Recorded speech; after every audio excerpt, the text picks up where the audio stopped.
So I think, hi everyone, we're just waiting for this is a hybrid event. So we're just waiting for people to come in through the online portal. So my name is Matthew Booney. I'm the Duke Center for International Development Strategic Initiatives Director, as well as for the Center for School of Public Policy. I'm really happy to have our colleagues from UPenn join us here today. This is a hybrid event, so it will be recorded. If you're not able to save the entire meeting, both for the people online as well as for the people in the room, we will be sending out a recording of the event afterwards. So you can share that as well with any colleagues that might be interested in that content. Just a brief word about the Duke Center for International Development. We've actually worked with some of you here in the room. We focus on a bunch of different sectors. It's kind of a platform across the university for all of our development work, and that's both in education, research, as well as capacity development. We're excited to have you here today to talk about the Machine Learning for Peace project, because this is actually something where we're sharing the outputs from this with our colleagues who are in the United States military, and they have missions deployed to countries around the world where they're actually saying, hey, do you have anything where we could see if there's going to be unrest or protests, other types of actions that might impede their ability to do the work they need to do? And this has been kind of a boon for them. When we first started with the U.S. military, the civil affairs teams there were no forecasts. And now this is something that's really beautiful, and we're excited to have you here. So to start off the event, I'm going to invite up Rosarie Tucci, the director of the DRG Center at USAID, and for some opening remarks, and then we'll start with the presentation from the research team from UPenn. Thanks. Really, it's a pleasure to be here for our in-person colleagues, online colleagues. I'm here from the DRG Center. And first, let me just thank Eric Wibbles from UPenn and your team of researchers who really were the brainchild behind this project. And thanks to all those joining us to really dig deep into the research findings that we're going to explore today from the machine learning. As many of you know, we provide technical support, leadership support for civil society and media, and we really do try mightily to innovate or support innovations. Sometimes we overuse that word a little bit, but I think it is fair to say that today, through the use of technology, we are really going to see some innovative practices. And so that's why I'm so excited to be here. I'm also excited to be here because as we know, the support that we provide is tougher in some places than in others.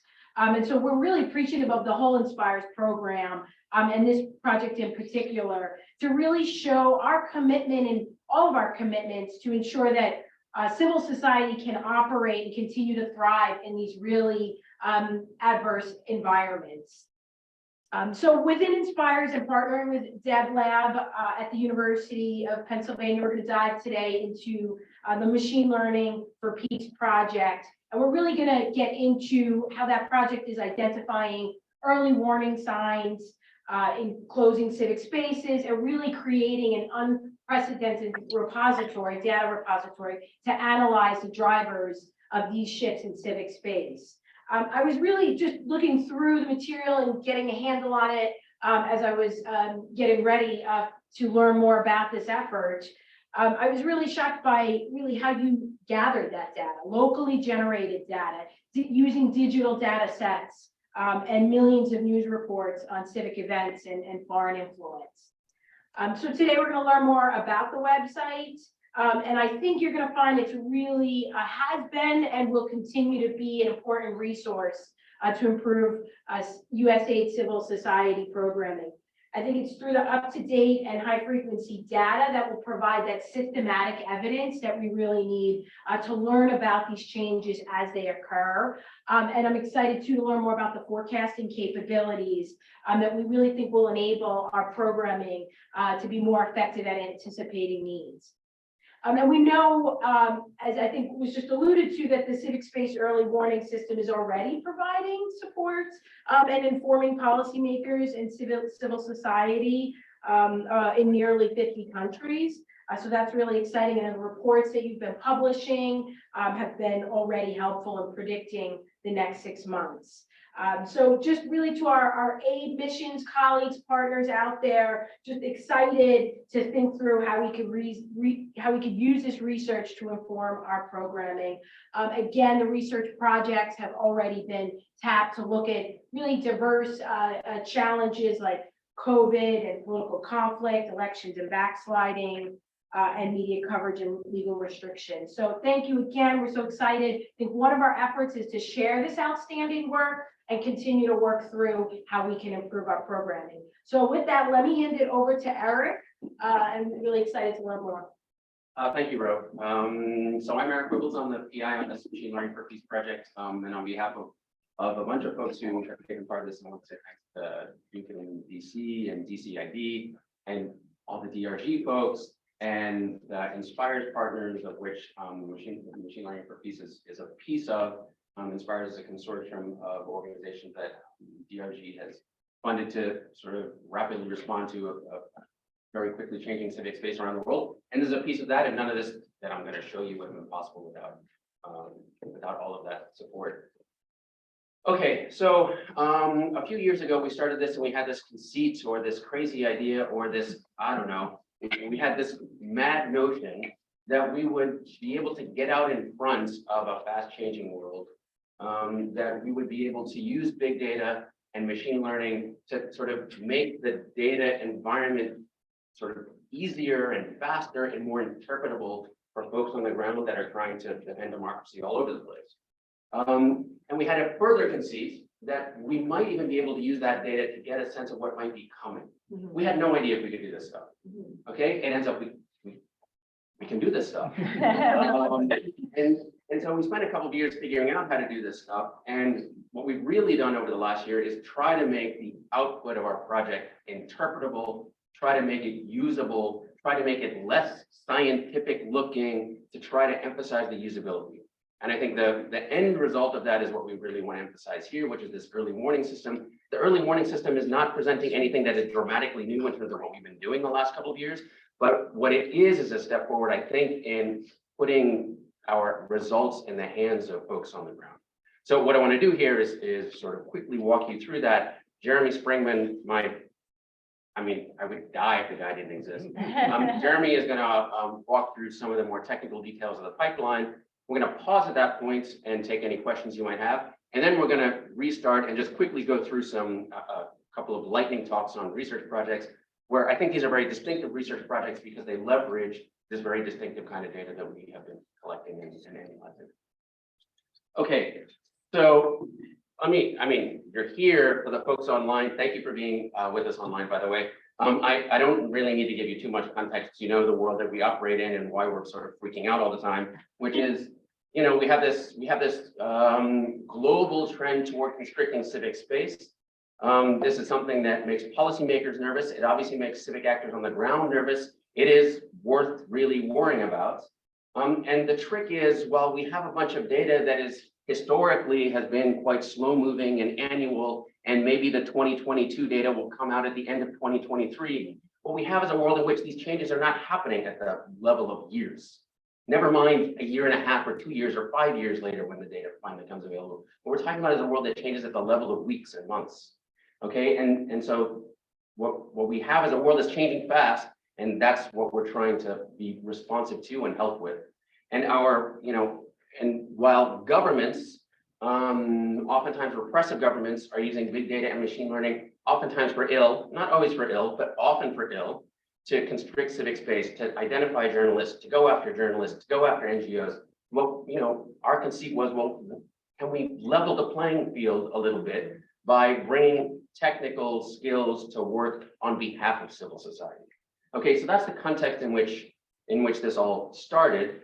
And at the beginning, I think talking to a bunch of USAID folks, talking to a bunch of local partners, talking to regional NGOs, talking to a bunch of different types of folks, what became clear is that there were really two things that all different types of potential consumers wanted. One is they wanted better awareness of what is happening like nowish, right? So I'm in Ghana, I'm the Ghana country officer, or I'm an NGO in Ghana that works on the press or whatever, and and I have a sense that things are changing in my specific space, right? But what I have is a bunch of things that I've read recently and my intuitions from the people that are around me. What I don't have is systematic data about what happened last month, systematically, with regards to protests, with regards to legal changes, with regards to defamation cases, with regards to lots of things that might impinge upon civil society. Okay, and what we have here is a desire for real-time data, just about what is going on now and last month and the month before. Okay, the second thing that we heard over and over again is an aspiration to get ahead of events. Right, we want to engage in strategic planning, whether that be a mission officer or whether that be an NGO that is trying to sort of increase its resilience in the face of the Cambodian government. Okay, and in order to do that, it would be awfully great if we had some sense of what was coming. Okay, and so here the idea was, what would it be possible to engage in forecasting using big data and contemporary data analytics to forecast when we might see significant legal changes, when we might see an increase in defamation cases. And if so, wouldn't this be an important additional tool in the toolbox that would allow for better strategic planning? So that is what we've been trying to do. And that's what I'm gonna show you is a really quick run through. This is gonna take a second to run because this is live and it's loading up a website with a bunch of data behind it. But what I'm going to show you here is a data dashboard that essentially gives you a picture of A, the countries that we cover, and B, the different ways in which we are, the different things in which we are forecasting. So you'll see here we have a couple of different color-coded countries here. So we have a bunch of blues, right, where this is data that is coming soon. And when I say coming soon, I mean really, really, really soon. Like India data is like ready to go. Like, do it tonight if we have enough.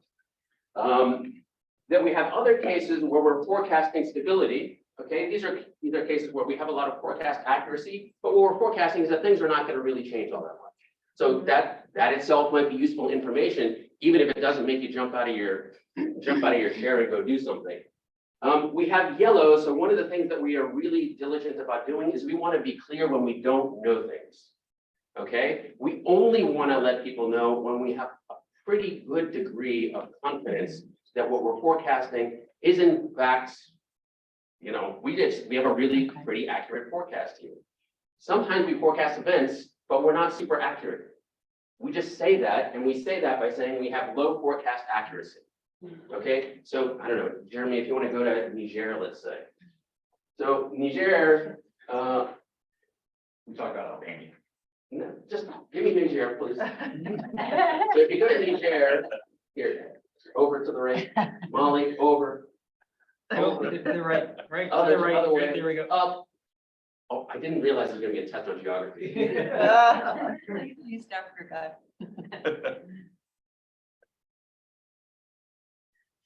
I know. We don't- Yellow, right there. Okay, it does it. Yeah. So Niger is last updated in December 2022, okay? And we just don't, it is very, very hard to forecast things accurately in Niger, and we can't, and so we just tell you that, okay? On the other hand, we might look at a case like Jamaica. That's a small thing. I know where Jamaica is. So here I'm going to show you, we actually have newer data on Jamaica, but I want to show you this one. This is an older forecast as of September 2022, where we were forecasting, this is what we're predicting. We're forecasting different kinds of things. Shocks are really big events, okay? Whereas when we are predicting stability or we're predicting smaller movements and things, we're clear about that here, okay? I want to put this, the reason I'm giving you an old forecast here is because in a minute, Jeremy's going to talk about it, where we actually forecast in September of 2022 censorship, an increase in censorship in Jamaica, and we're going to show you what happens. Okay, we can also, go ahead, you want to share one more? Maybe Indonesia. So Indonesia is interesting because this is updated quite recently, i.e. December of 2022. And you can see we're predicting the increase in the Civic Space Index. This is basically an index of overall activity. Okay, we're also forecasting an increase in ranks. Okay, so this tells you what we think is coming. We're clear when we're confident and when we're not confident. And then you can click on a report here and you can get additional details about, this is sort of a very short sort of report that gives you a sense of what is behind this color coding, what has been going on in Indonesia, and what exactly are we forecasting? Okay. So I'm going to turn it over to Jeremy, and I'm going to let him talk through some of the technical details, and I'm going to come back later to talk about some research. Thanks, Eric. So as Eric mentioned, talking with the donor community as well as the civil society community, we really identified these two different needs. So we set about designing tools that might be able to fill those needs. So on the side of generating, high frequency recent data on what's been happening, we started by using mass scraping of online news combined with recent advances in machine learning to try to track civics-based events as they're happening on the ground. We make this data available through interactive data dashboards on our website. Anyone who wants to can go look at the data, see what's been happening in recent months, compare that with historical trends, and also compare across countries. When we do this, so for every country, we update our data every 3 months. And every time we update the data, we provide a brief report summarizing what we've seen in that country over the past 3 months as far as major events. On the predictive analytics and the forecasting side, here we take the civics-based event data that we're producing, we combine that with high frequency data on things like local economic conditions, and then we use forecasting models to detect historical patterns, look at what we're seeing on the ground right now, and then try to predict out into the future. Given what we're seeing, what do we expect the next 6 to 7 months to hold? So here we're providing forecasts on another data dashboard of 15 of our civics-based events, as well as the civics-based index that Eric mentioned. So we've had this forecasting data dashboard available for a while. There's a lot of information on it. There's a lot of forecasts to sort through. There's information kind of about the forecast, what specific variables each forecasting model is using to make these predictions. What Eric just showed you is an attempt to kind of take all that tons of data, condense it down into something that's a lot more easy to interact with from an end user. And as we do with the data, we also provide, every time we update the data, we update our forecasting models as well. We provide a brief report saying, are there any major events that we're predicting for this country over the next 6 to 7 months? And we also review our past performance. So if we made a prediction a couple months ago about what would be happening now, we review kind of what does the data show about whether that actually is happening. Okay, so as far as the data production and what's actually going on here, the main input that we're using is online news from online newspapers. So we're drawing here from more than 250 sources of online news. The vast majority of these are local news sources based in the countries where we're producing data for. This means that we're scraping and processing data in more than 30 languages. And at this point, we have a repository of about 90 million articles that we've scraped and processed. 90 million.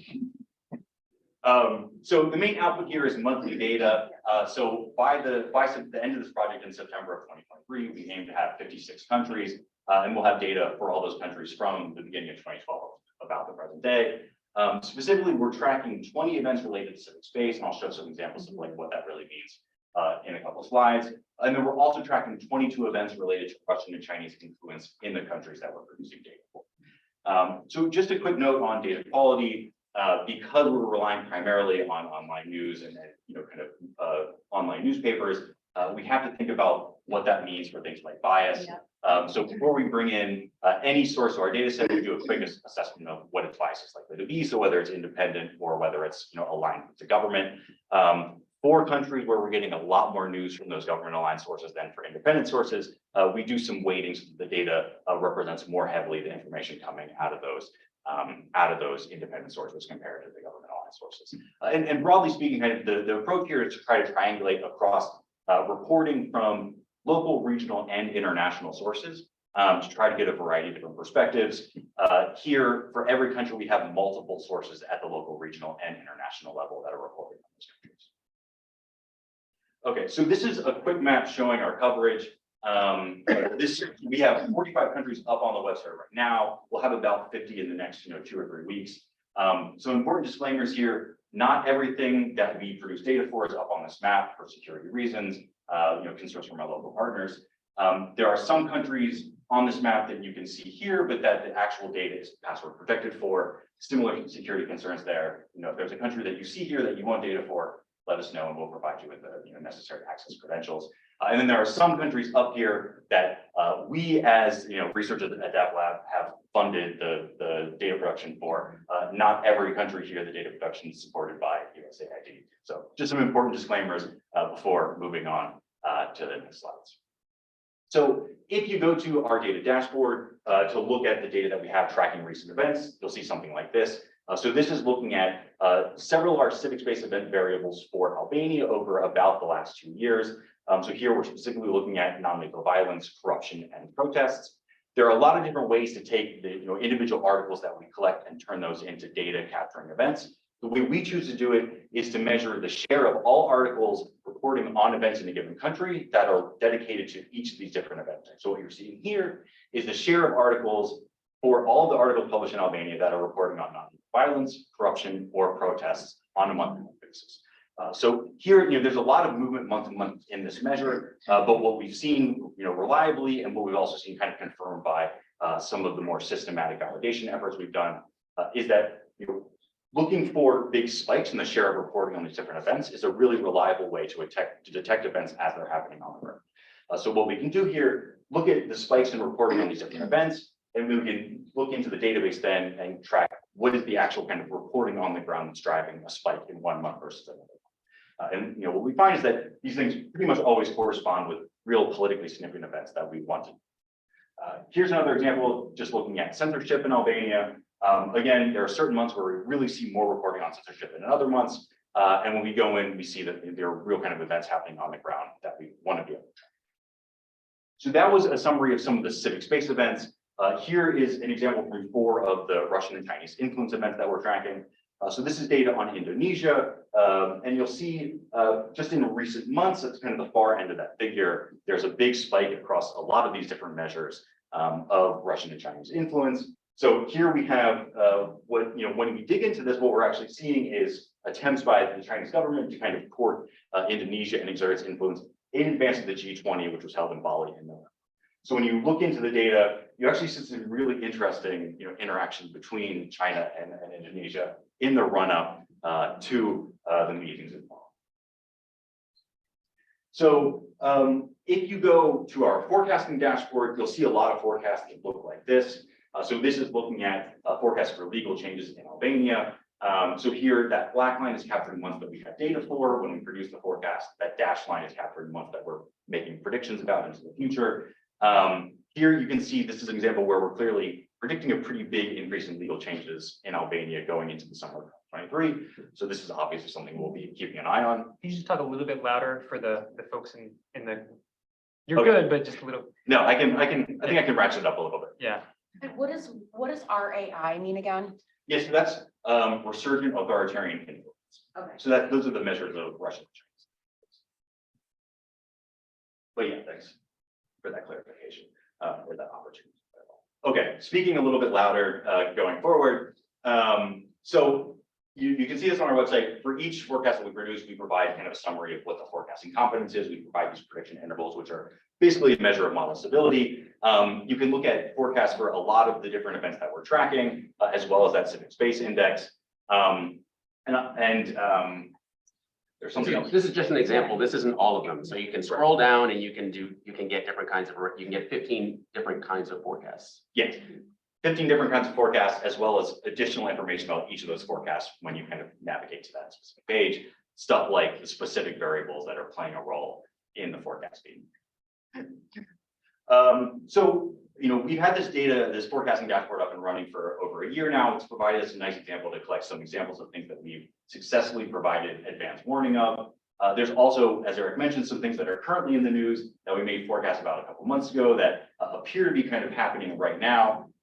So we made these forecasts on censorship in Jamaica, defamation cases in Turkey, and then corruption and legal actions in Ukraine. If you're following the news in these countries, these appear to be events that are kind of playing out, right now or over the past month or two.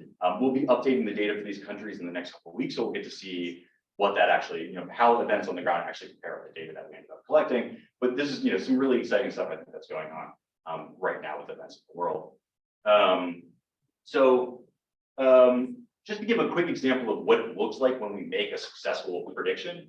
So this is data on, this is the forecast for arrests in El Salvador. So we produced this forecast in December of 2021. And as you can see, we are predicting a pretty massive increase in arrests in El Salvador going into the summer of 2022. A couple of months later, when we went back and collected data, we see that that event kind of did play out in the news that we were collecting. One important thing to note here, so I think you can see from the figure, the event happened a couple months, 1 or 2 months before when the forecasting models were expecting it.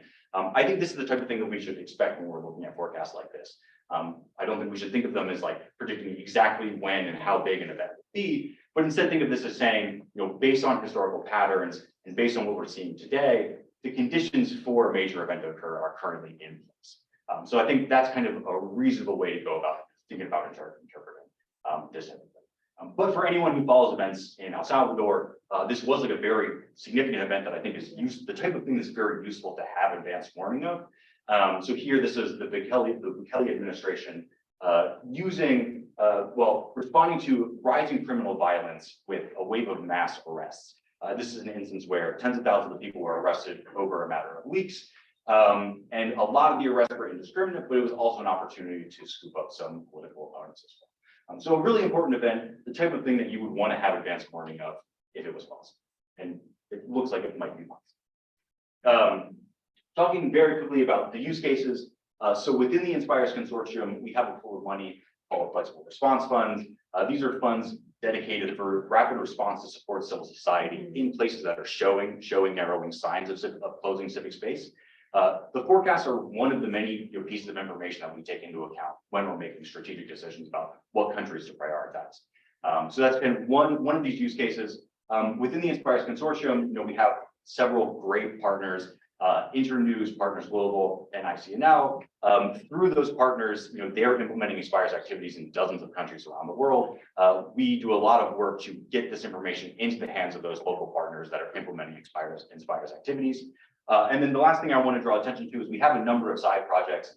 One is this Data for Ukraine project, which was supported under the Flexible Response Fund mechanism. And this was our attempt to provide, as real-time as possible data about events on the ground in Ukraine to try to hopefully inform the crisis that's going on. Here, what we're doing is we're using social media and a curated list of a couple hundred high-quality Twitter accounts in Ukraine to provide data on what is happening, not last month, but in the last couple of hours on an hourly basis in the country.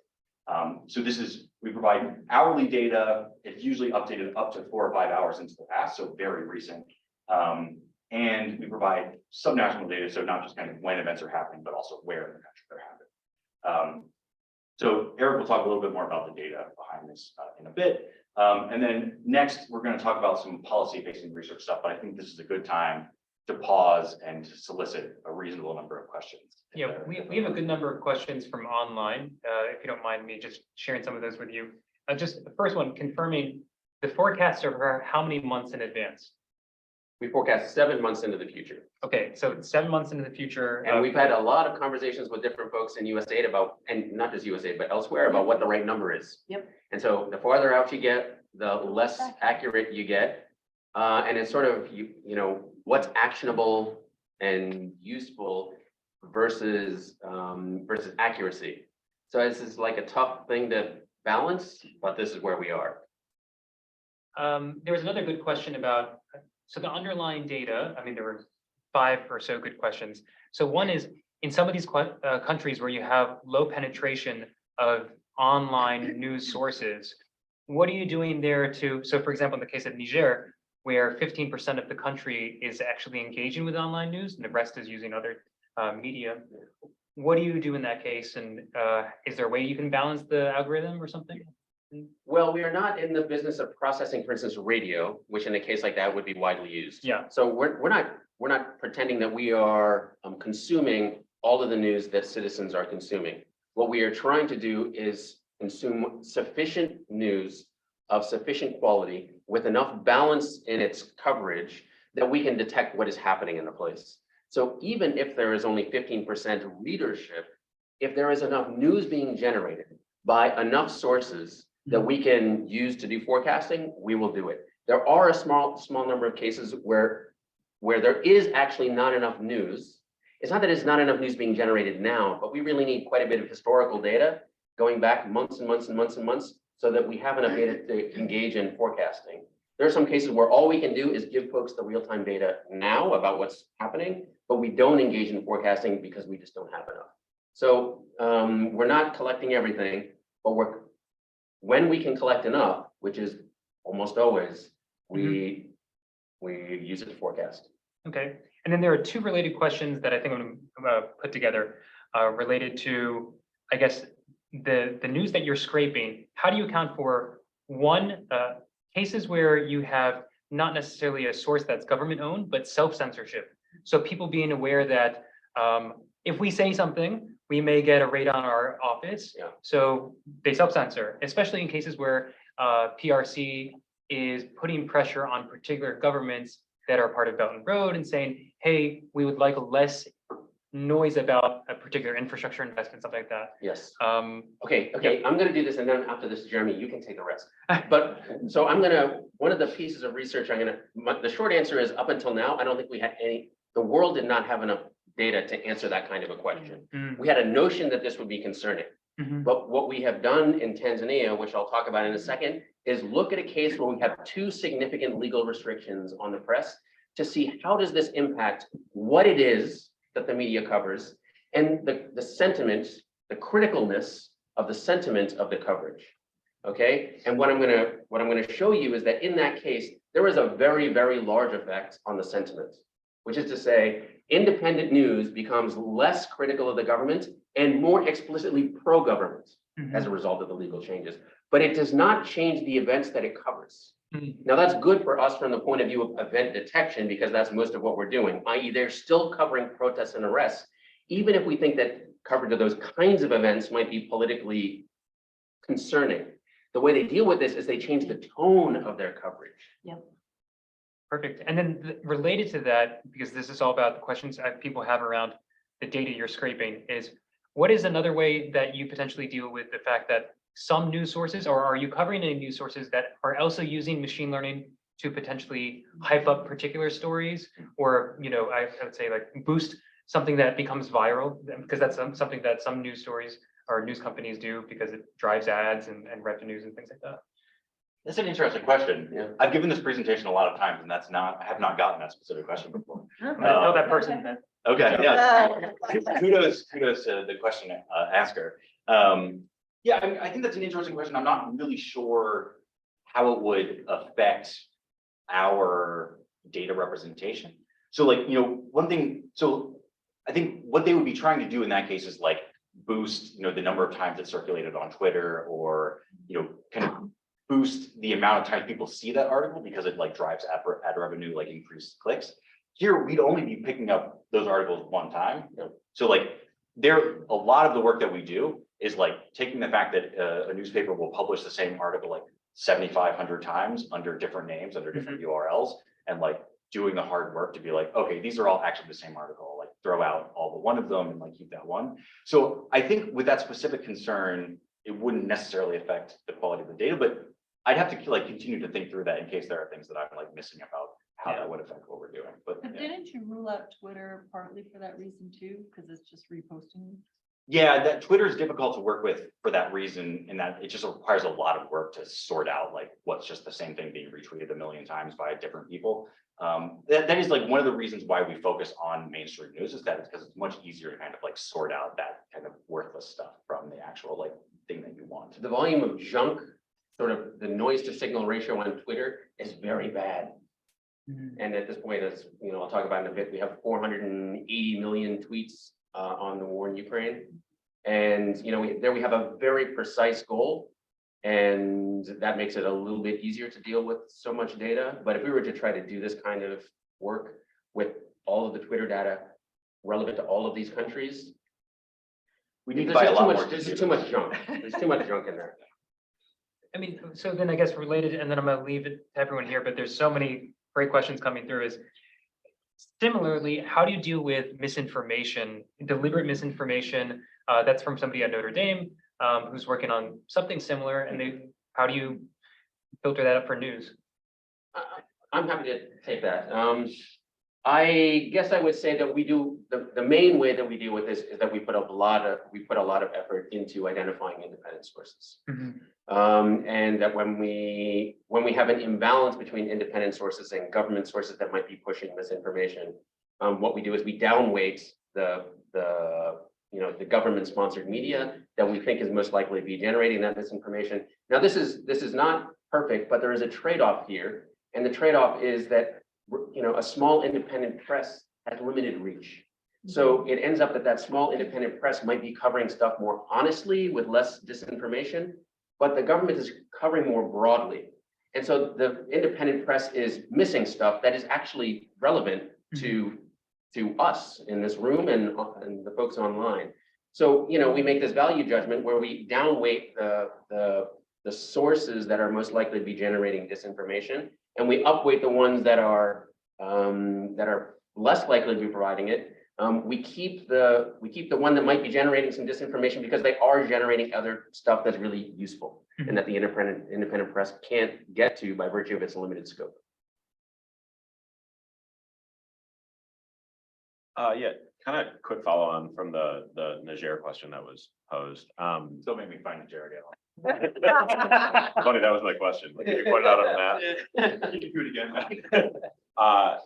Long and short of it is just, you mentioned that like how the population engages with the data doesn't necessarily change the predictability of events. I was just wondering how that works from a geographic standpoint where, it's 15% of the population that engages with this media, but it's uneven. I mean, it's 15% almost all in the capital and the surrounding areas. Yeah. So there might be very, very few sources that deal with the peripheries, deal with the rural areas, which might make it more difficult to predict events. So how do you guys deal with kind of geographic differences? Yeah, I mean, in countries like Indonesia, where we know we have a really, really big, giant, complex place, we put a lot of effort into actually identifying regional sources. We're actually working, part of the reason that India has been such a pain is India is like generates an enormous amount of media, but we're actually going to do this at the state level in India because these are like enormous places unto themselves in some ways. So we do pay attention when we're dealing with big places where we know there are really significant regional dynamics at work. In places where there's some places where we don't reach. There is no doubt about it. In low penetration media environments, we undoubtedly are suffering from the bias that the mainstream media has, even with our focus on finding independent sources. That's the nature of, it's unclear how one could solve that. Maybe one could solve that by ingesting an enormous amount of radio and processing that. That becomes like, our team is so tiny. That would be doable, but really, really, really quite difficult.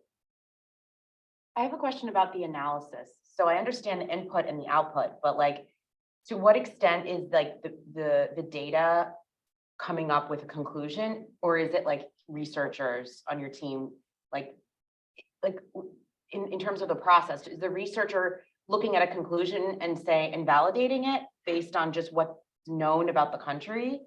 For example, in the continuum, if you have like an 18-month span of time, we know the data from what's collected, but then does the system you're using know that, oh, there's also an election coming up, and therefore the election, before an election, there's usually a protest. So does it account for that knowledge, or is it only based on the data that's scraped, that's on events that have already happened? Yeah, so that's a great question. So we do bring in other sources of data. So we bring in a ton of data from a source that basically aggregates all kinds of high frequency data. That mostly is focused on like local economic conditions. So like we do have data over the long term on things like, monthly changes in like all kinds of different types of inflation. They also track things like, a bunch of like public health type stuff. So we do have other data beyond just kind of these 20 events that we're tracking. Elections is an interesting one. We don't have an explicit source of data tracking elections, but we do have a measure that tracks election activity. So this is like anything related to like campaigns. That's something we don't forecast because like a lot of elections are at specific times. So like it would not be an interesting thing to try to predict. we should know that like ex ante. But like that usually see the election activity start to ramp up a couple months in advance of when an actual election is held. So that's kind of the way we try to incorporate like future elections into the data. So like when you start to see, you know, an uptick in election activity, that probably means an election's down the road. There should be a correlation there with like protest activity and the type of things that you'd see. So to make it really specific, if you look at historical data, there's probably going to be a pretty tight association between election activity and protests and violence in Kenya, right? And what the model is learning is from what it has seen in the past. And if an election is coming, it is likely going to generate a forecast for increased protest activity. So it is learning from the historical patterns in the data. It is not in terms of like in terms of interpretation. I mean, this is something that I actually think people on the ground are best at. If you go to the forecasting website, below the forecast itself, you get sort of a heat map of different drivers. And those drivers might be something like food price inflation. And the reason that there's an increased forecast in protests might be in part driven by an increase in food prices. Now, that's what the model is finding, okay? This is something that for us in Philly, that's hard to know, but if you're on the ground and you look at that heat map, I think it's those folks who are best able to interpret why might these things be associated with the forecast of increased whatever or decreased whatever. Does that make sense? Yeah. Yeah. So I think we're really short on time, given what we got to go through. So 10:42, I think we're going to hopefully have a few minutes at the end to come back to more questions. Does that sound all right? Then we'll go through some quick research. Okay. And we have the space booked until noon, so we don't need to. Since none of you have anything to do. Yeah, I mean, it's, you know, we're not gonna kick you out. All right, so just quickly on some of the research that we've been doing, I'm going to hand this back to Eric in a minute. One of the first things that we want to talk a little bit about is some research we did looking at the impact of COVID on political conflict. So here, obviously, you know, COVID COVID gave reasons why for a period of time, because of legitimate public health concerns, there had to be some restrictions placed on things that we normally consider, you know, fundamental rights. Obviously, there was a huge concern at the time, and there still is to some extent, that this is going to provide an excuse or justification for abuses of that. So what we wanted to do here is look at, you know, do we see evidence for that in the data? If so, how widespread is it? So the approach that we took here, take this monthly data we have tracking civic-based events. I can compare the 6 months before and 6 months after the onset of COVID in March 2020. So here we're going to compare the incidence of government coercion. So this is a combination of a bunch of different civic-based events that we're tracking. Things like arrests, things like raids, and things like mobilization of security forces. And then we're going to compare that with the incidence of civic action. So this is things like protests, strikes, but also like non-protest collective action. So things like petitions or issue campaigns or things like that led by civil society. So we're going to compare the incidence of these two things before and after the onset of COVID. And then we're going to look for kind of broad patterns. And then once we've identified some broad patterns, we're going to look into specific case studies to try to like interrogate what exactly is driving these processes. So the first thing that we looked at is just reporting an incidence of state of emergency. Unsurprisingly, state of emergency is basically pervasive. Every country that we track had a massive increase in state of emergency. You often see it kind of spike 2 or 3 times as state of emergency measures are taken away and they reimposed when there's ways. Looking at the incidence of civic action and government coercion, here I think we see something somewhat interesting in the vast majority of countries that we have data for. So here we did this analysis, we have 40 countries. In the vast majority of countries, you saw decreases in both civic action and coercion. And the interpretation that we landed on here, it appears to be that, you know, at least for that 6 months after COVID, there's a lot of voluntary compliance with these restrictions, these kind of state of emergency measures. So people are kind of refraining from the types of, especially the in-person collective action like protests that are often happening. And that, you know, government doesn't need to use coercion because people are engaging in voluntary compliance. But when we kind of dig into the data a little bit more, there are cases where either there's an increase in both civic action and coercion, or an increase just in civic action or just coercion. When we look into that, we see a narrative that's kind of inconsistent with the idea that there's widespread use of coercion justified by COVID in the aftermath of the onset of COVID, which I think we thought was really interesting. So we see 8 countries where there's an increase in civic action without an increase in coercion. We see 6 countries where there's an increase in both of these things. We only see 4 countries where there's an increase in coercion, but not in civic action. So an interesting pattern that I think is a little bit counter to what we expected going into looking at the data. And when we look at specific cases, I think we see a pretty interesting story start to emerge. So there are a number of cases where COVID plays a really prominent role in political conflicts happening after March of 2020. So Sri Lanka is a case where we saw a really big increase in coercion. There was no increase in civic action, and the coercion was very clearly excessive and justified by COVID measures. In Serbia, we see the flip case where there was widespread perceptions that there was kind of political use of COVID restrictions by government. They lost legitimacy, and people really mobilized to kind of resist what they saw as illegitimate use of COVID restrictions. But in the vast majority of countries that we looked into, it wasn't COVID driving the dynamics. It was kind of normal politics reemerging after a period, after a period when people weren't doing anything because of COVID. You saw normal politics start to emerge pretty quickly. So I think broad takeaways here. Most countries saw a decline in both civic action and coercion. Where coercion and civic action increased, COVID was usually not the justification or the cause of events on the ground. And in contrast to a lot of the research we produce with gloomy conclusions, this is one where we come away thinking that civil society looks pretty surprisingly resilient in the face of such an enormous challenge. Okay, I'm going to go through 2 more real quickly. Okay, so here, this is going back to the issue of how do legal restrictions impact the behavior of the press? Does it change how they report, or does it change what they report on, or does it change how they report? Okay, and this is a really big deal because if you're internews and if you're a civil society activist in lots of parts of the world, the repression of the press has become a major tool for aspiring autocrats. Okay, we've seen this spread all over the globe. The thing is, we don't really know much about how the press responds. We know a lot about how the Russian and Chinese governments use technology to monitor their own activists and monitor social media and stuff like that. We know a lot about how ownership in the US impacts the nature of coverage, but we know very little about how big systematic study-wise in terms of how legal repression impacts the press in the kinds of countries in which we're all interested. Okay, so what we're going to do here is we're going to exploit these 2 significant changes in Tanzania, and if you want, we could talk about them later. We're going to take the daily news from a bunch of sources to the tune of 115,000 articles, okay, from 4 national papers, and then a bunch of regional papers and a bunch of international papers, and we're going to distinguish between the contents, i.e. what are the stories about, and the sentiments with which those stories are written, where sentiment is how critical they are of the government or how pro-government they are, okay? And so what do we find?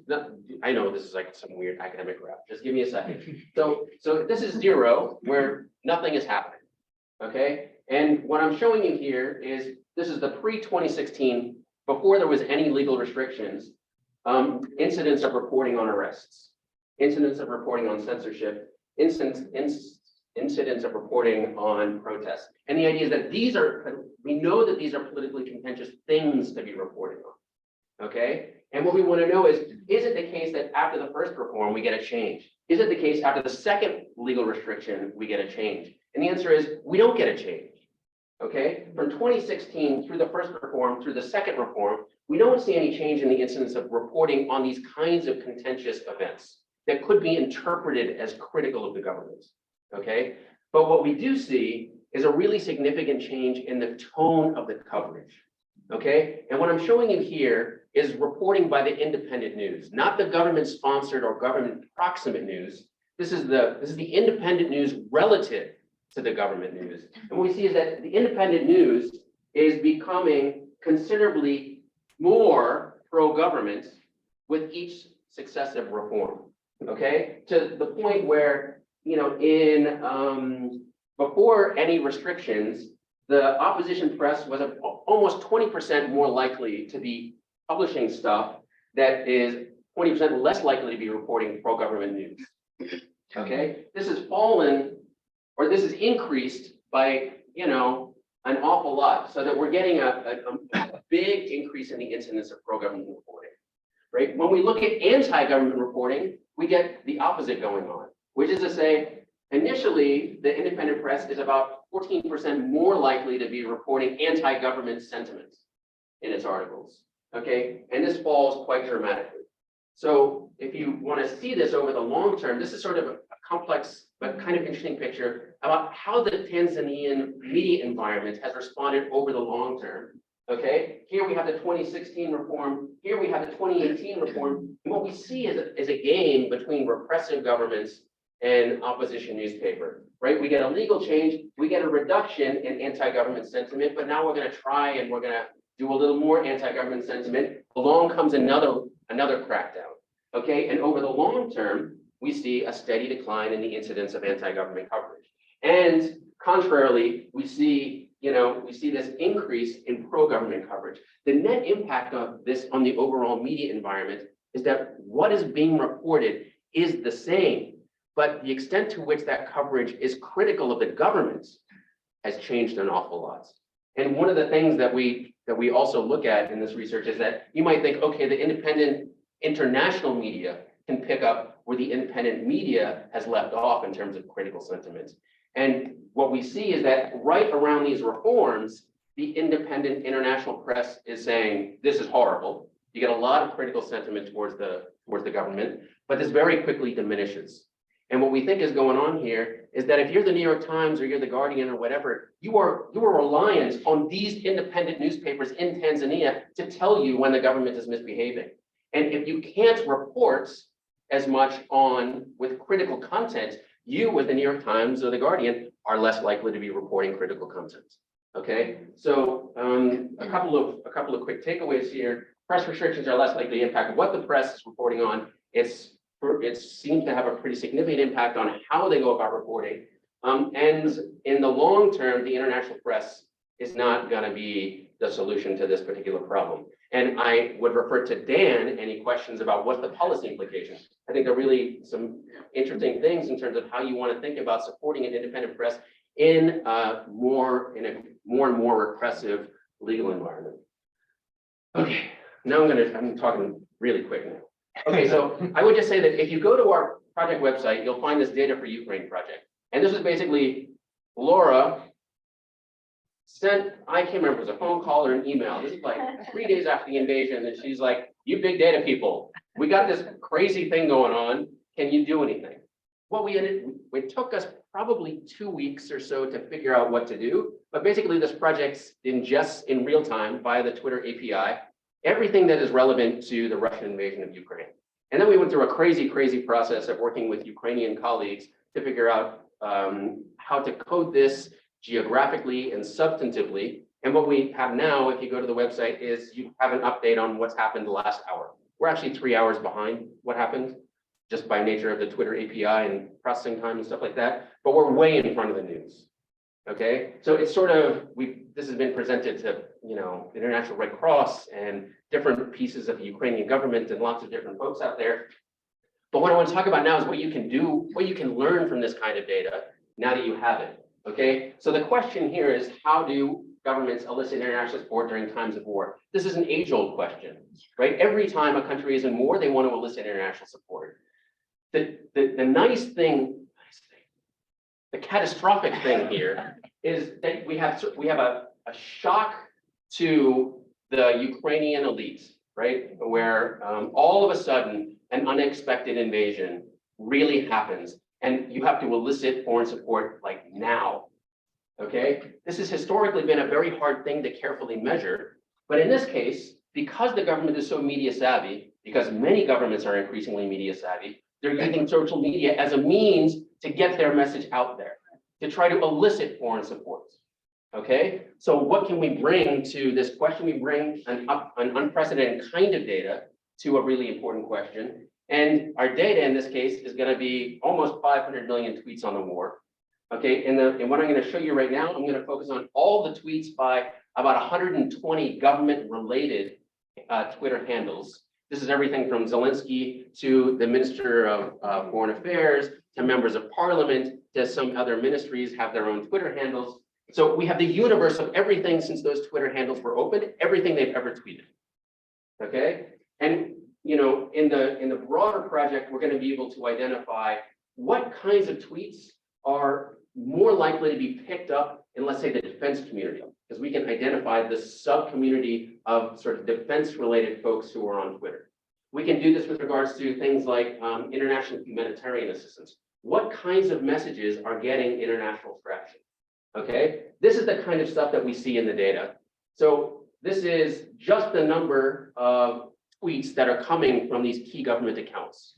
And you can see there's, you know, futzing around here. Just to be clear, there are about 120,000 tweets just in this period here. So when you see the dots, those dots represent a lot of data, okay? But you can see right at the invasion, we have this huge discontinuity where all of a sudden, Ukrainian political elites are all of a sudden tweeting much, much more. They are trying to get their message out to the world, okay? Unsurprisingly, there is a huge shift towards English, okay? So here, beforehand, you see it's pretty, oh, hang on.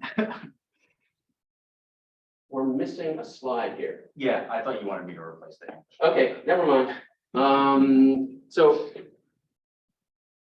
Okay, this is the volume of tweets.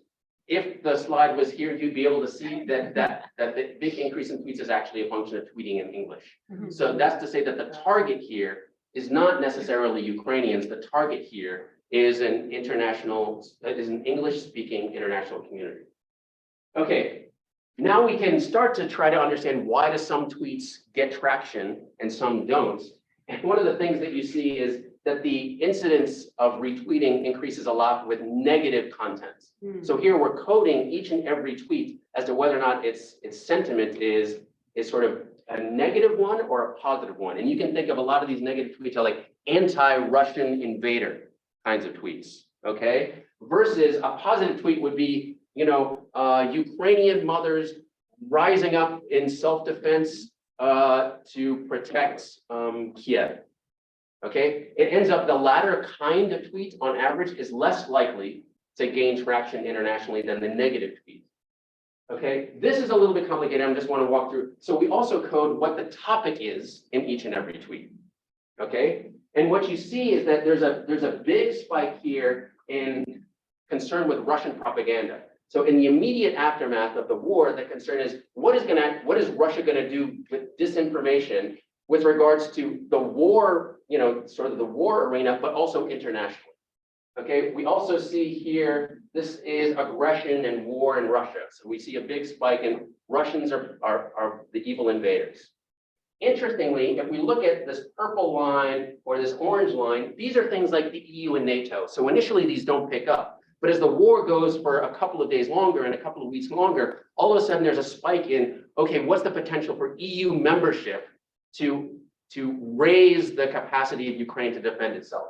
What is the responsibility of NATO to Ukraine? These sorts of like issues of like collective self-defense, these don't come immediately. Immediately, this is like the bad invaders. And then you see different kinds of tweets increasing in frequency.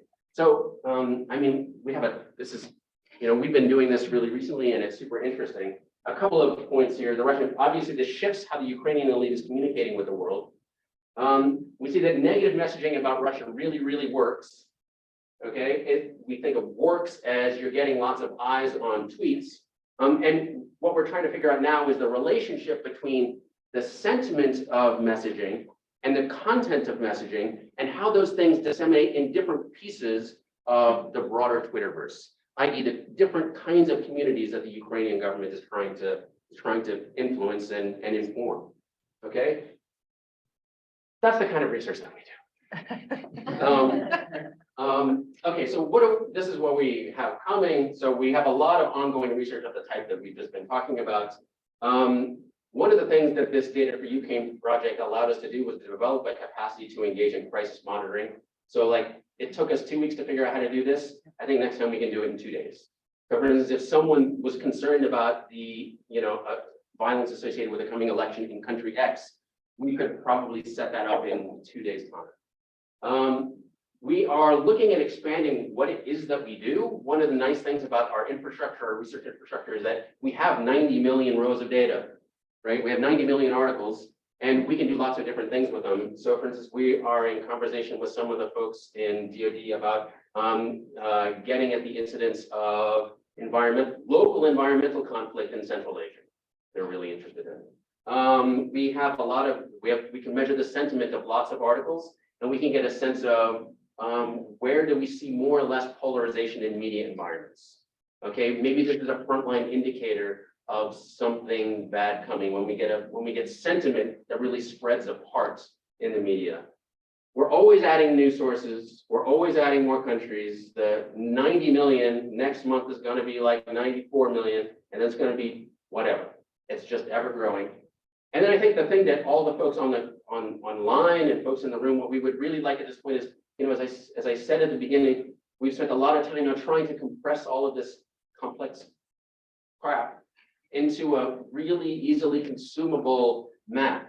And people from there can dive as deeply as they want to into the analysis that's on the webpage. But if the goal is just to get a sense of what might be coming, what we have is something that if we can get this out into the world, I don't want to say that anyone should just like listen to this as truth, but we have a tool here. It's an additional tool that folks can use as they try to strategize in this very complex, civic environment. I will say one final thing. I'm going to say two final things. The last is that, so we think we've come up with something that is cool. It is the case that at the end of September, this goes away. Like, it's done. Like at this point, there's no backup plan, even if we are searching. So this is the message for the folks that are on the call. We are really interested in it, taking this nimble infrastructure and moving it in lots of different ways. And we're in lots of conversations with lots of potential partners about different applications in a quest to keep this thing going. I think what we have built here is special. The team is tiny. The costs relative to the kinds of things that are going on out there are relatively modest. I think it's worth continuing. And the very last thing I'll say is a thank you to these incredibly lovely people. It's so tiny, it's such a tiny team, but it's a really, really incredibly capable team, and it's also a really sweet team. So if you all are out there and listening, thank you. And for those of you that are online, thank you. And for those of you in the room, thank you. And okay, now I'm going to stop. And if you have any questions, Jeremy and I will stay here as long as you want.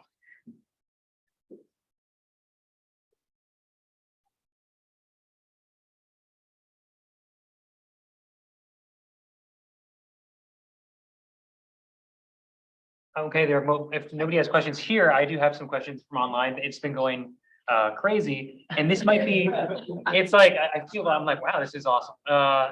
Okay, this might be a question, a joint USAID and question for you all. This is the most upvoted question from the comments. So you've been having conversations with each other about this platform. And so a question that several folks have, including some that are from providers of services, so contractors or people in the contracting space, also partner organizations, civil society. So this one's from IRI, and they wanted to understand from the conversations, do we expect that this might be involved in, say, the development of RFPs, where you might actually say, hey, we have what you've mentioned, an uptick that we expect will happen for a certain type of event, maybe suppression of media, or could be other types of protests. We have a rapid RFP that we would like to put together based on this data. Or are there other ways in the program cycle that you expect this to be injected either at USAID or that you're hoping that people external would inject it into their program cycle? Don't look at me. Yeah. Yes, I think this is Laura from USAID. Yes, I think this was always the intention. I think what we realized when we put the website out about a year ago was that we needed to prove to missions and that this was working. And so now those slides that Eric has shown you, are some of the proof that we have that, look, we knew there was going to be a spike in Serbia, and we knew, so this was always available. We've been sharing it with USAID missions all along to let them discuss as part of their planning and with researchers and activists. So that was always the plan, I think, in the beginning, and now we're able to see the fruits of what what the team has built. I can add to that just a little bit too. I think, with us. Dan, you want to say who you are? Yeah, sorry, I'm Dan Spielman. I'm the chief of party on Inspires with Internews. I think, given that we're talking about a 7-month forecast, including that into an RFP and ramping up with an RFP and making a decision, getting it awarded, that's a little bit more challenging. But I think what can be done is incorporating flexibility into existing mechanisms so that they can take action and adapt and move quickly. And that's actually how Inspires was built. And as Eric pointed out, we have taken some of these forecasts and been able to use our flexible response funds to address some of those. And so that's the type of way that I hope that this will be incorporated in the future is having mechanisms with flexibility to adapt. And then there's a smattering of questions, but I think they all fall under a general idea of how does this track with, say, black swan events? So, for example, one person asked about Peru. So when he tried to do the self coup, did it really all of a sudden throw it off that there was a divergence completely, or do you think that was still like it set the enabling environment and it was saying that things are bad, Yeah. and you can have something like a self coup? I guess I would say, real black swan events, we're just gonna have low forecast accuracy and we're not gonna be predicting coups very well. Yeah. But I have regularly been surprised. For instance, defamation cases, I would think would be a really tough thing to forecast. In fact, in many countries, they are difficult to forecast, and we just don't report out, that we're really forecasting something. But in some cases, we actually have reasonably accurate forecasts on things like defamation cases, which one might think of, especially if one isn't in country and really paying attention, one might think of as sort of black swan events. It's not the case. So I guess what we might be doing is redefining what it means for an event to be a black swan event, because we have much more careful and long-term data on lots of different kinds of civic space events that will allow us to know the difference between what we might have thought was a black swan event and a real black swan event. Is there any way so part of my struggle with understanding this is that, or one of the challenges with this is that where there's no data, you can't generate a prediction. And that seems obvious. But so that's problematic for areas where we are trying to work, for example, where certain environmental defenders in like the far reaches of the Amazon are trying to shed light or work with investigative journalists to shed light on what's going on there. So then does the data that you have, is it possible to use that to show where you don't have data? Does that make sense? Like, is there a way to, because that could also even be useful to know, like, where is the data not coming from? But I realize that I don't know what you don't know. Yeah, so that's an interesting question. And I think that raises some important points. I think one thing, so we do classify all of the locations reported in each article. So every location that's mentioned in an article, we like have a little like ML thing that pulls out like, okay, this mentioned like these 3 cities or whatever. So I think it would be in principle, we're not doing this now, but it would be in principle possible to use that to say like, okay, we're getting coverage of like this part of the country, like places in like most of the country, but we're not getting reported from kind of specific enclaves. And that's, something we, should know, and it's good to know. So I think it's important it is possible to kind of use what we're doing right now to track where kind of those holes in the coverage are. And that's not something I previously thought about doing. So I like that idea. It's kind of a nice way to think about data quality. I think also like there are places that there just isn't news coverage of that we won't ever be able to kind of fill that gap. But I do think this is the type of thing that the social media monitoring might be pretty well designed for. Is like if you can identify like the few like high quality Twitter accounts of people working in those places, that's the type of thing that you can really leverage. So like, instead of scraping 100 million tweets, you can be like, okay, here's like 50 or 60 people doing the work. Like we can map their networks on Twitter. We can scrape everything from them as well as everyone that they interact with. And then we can maybe kind of Or Telegram or whatever. So I mean, the basic point is if there's a curated need for different kind of topic or a particular kind of issue in a particular place, as long as there are people that are using some sort of media, we can, one of the things that we learned with Data for Ukraine is we can work with that. That's outside of this infrastructure, but we have that capacity. So just taking that one step further, like DR Congo, which you looked at, what would it look like with radio?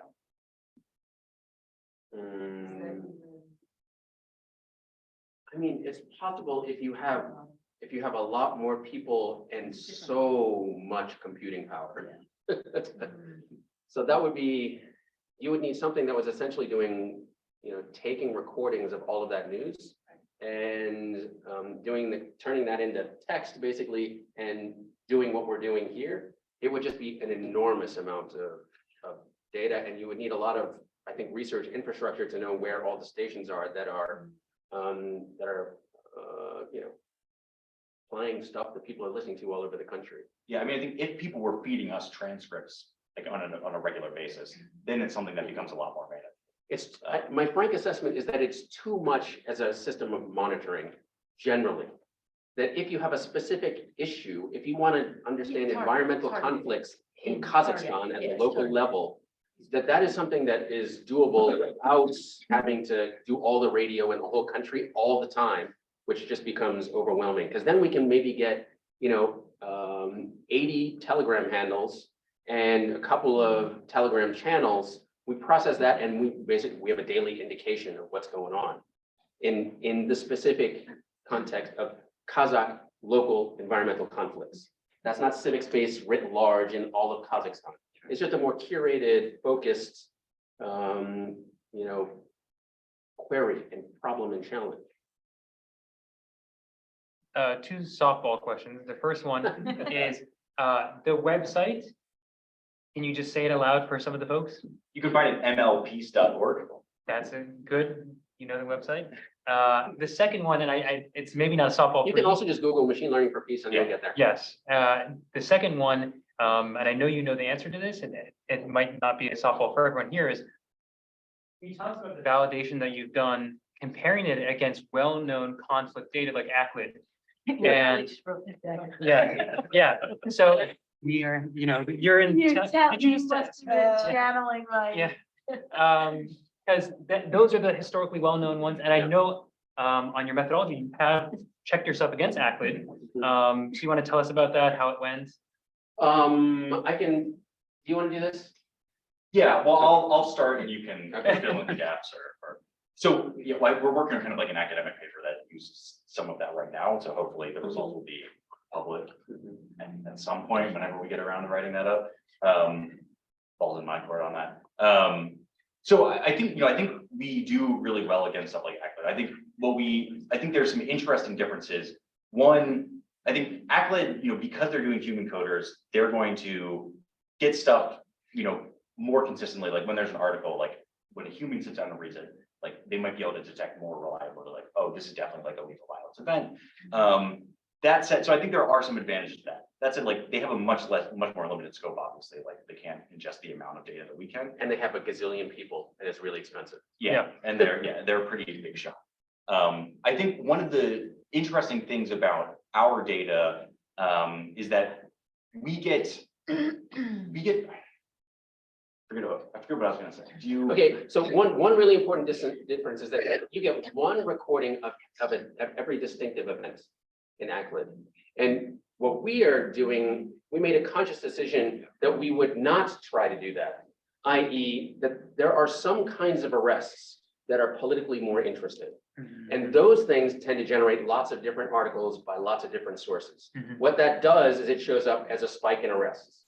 Now, and that's not to say that there were necessarily more arrests, but if you just arrested the most important civil society leader in the country, that is going to pop in a way that it will not in ACLID. It will just show up as an arrest. Okay, or they even do arrests. Yeah, they do arrests. It's like a subset of something else. Okay, that's exactly the so point that's a difference where we made a conscious decision that I like. Protests they have a single row for a protest that is 100 people and one that is 100,000 people. And because the 100,000 people protest is likely to generate a lot more coverage and is likely because it's more important, that is going to show up as a spike for us, not just a protest. It's going to show up as an important protest.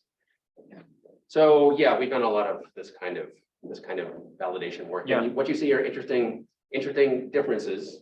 Can I just follow up on that? Because then that feels like it impacts the forecasting ability immensely. Because you need to understand the context behind what's happening to be able to forecast where it could go. So then maybe, I mean, how does that, yeah, that's the question. That feels like a critical piece to the forecasting in a way that another system that's just looking at an event as an event without the additional factors, it would stymie the ability to forecast more accurately. Yeah, I mean, I think this, in some ways, a lot of these questions are related, like geographic coverage and sort of an event versus a really big event. What are these forecasts? I think what we have here is research infrastructure that is predisposed to give you an accurate picture of nationally relevant politics. And these forecasts are generating forecasts on nationally relevant events. It's not telling you about a forecast of a single protest. It's when you see a spike in a protest forecast, it's telling you that it's, something, what we are forecasting with a reasonably high degree of accuracy is some big protest event or events. Okay? That's just what we're biased, that's what we're collecting and that's what we're forecasting. These are biggish national things. It's not going to tell you about an environmental protest in a small town in in Western Brazil. Yeah. That's what it was built to do.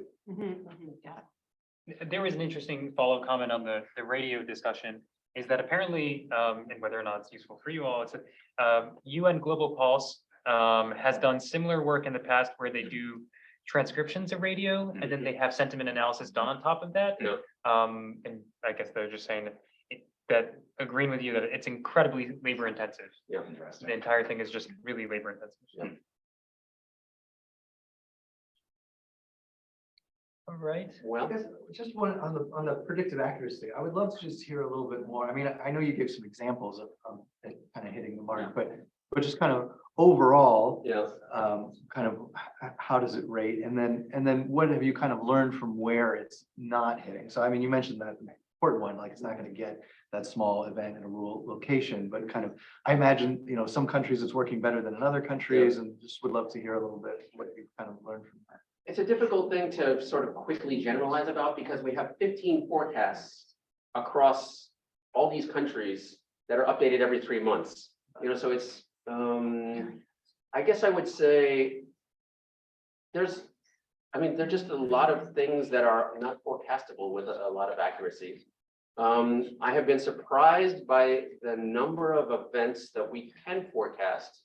And I'm not sure what the benchmark is. Like in my head, I have this informal notion that imagine that you're talking to, a DG officer in country X, and you had to ask them to guess what's coming with regards to all these different things, legal actions, legal changes, defamation cases. Like, I guess I would say I feel surprised by how well we do often. And one of the things that we try very hard on with the website is to be clear when don't have accuracy. And the other thing that we do is when you click on that little reports on a country, it also reviews when we got things wrong. So it tells you these are the things that happened in the last 3 months. This is what we're forecasting. This is what we forecast last time, and this is how we did it. So we're trying to be very transparent at the level of the country and the event type about how well we do. I don't know. Do you have anything to add in terms of? I mean, you probably look at the guts of individual forecasts more than any human on the planet. So, any sense of generalities? Spend a lot of time, in the guts of the forecast. I mean, I think I would say my tracking of like success versus failure rate for saying providing advanced warning of an event. I'd say like right now we have like 8 to 10 ones where I think pretty clearly like we provided advanced warning to someone really significant event. I think there's like 2 cases so far that I've seen where we produced something that didn't happen. So I think the success to failure rate is really good so far, and I think it's only going to be getting better. I think that's like, to me, that's enough. That's definitely good enough performance to say, like, we shouldn't take this as gospel. Like, we don't, things happen and things don't happen, and the world's complex, but like, this is Yeah. better than throwing darts. Like, I mean, we really, really want to be modest about what we're doing here. We're not disciples who want to tell you that this is, this should be a fundamental ingredients informing the allocation of, of funding. We're saying, we think we have something cool. It's another useful thing that one can use to strategic decision making. And with that, Thank you. we'll say thank you. Thank And for those of you online, thanks again.